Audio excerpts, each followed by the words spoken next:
Bitcoin, not crypto.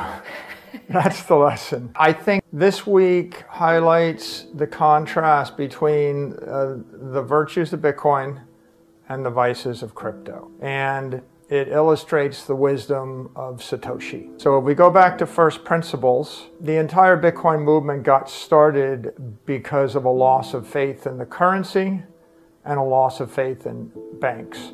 And so this has gone on since time immemorial. Banking crisis that froze customers' funds and currency crisis that collapsed their purchasing power.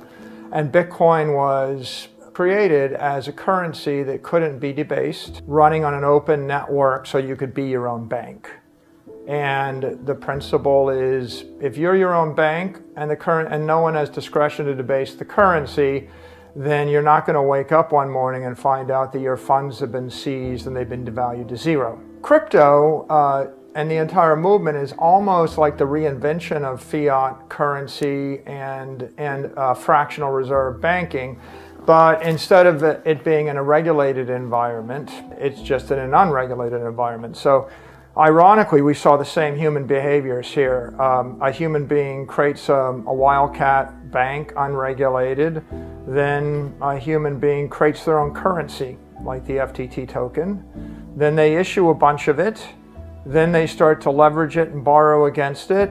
And then at some point, they start to misuse the funds of their customers in their bank. And they use it to prop up their currency. Eventually, the currency collapses, the bank freezes its assets. People who had trusted the bank lose their assets. People who had trusted the currency lose their purchasing power.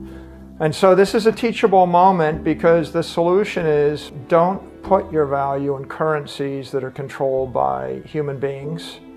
You can't trust the CEO. You can't trust a company. And Bitcoin is nobody's liability. There is no counterparty. Anyone that joins the network is their own banker. No human being or no organization has discretion over it. So, and if anything, all of the Bitcoin memes have come back to life. Not your keys, not your coins, constant. And don't trust, verify. And it's sad to say that this is an incredibly expensive lesson in basic fundamentals of monetary theory and banking, and a principled way forward with your investments.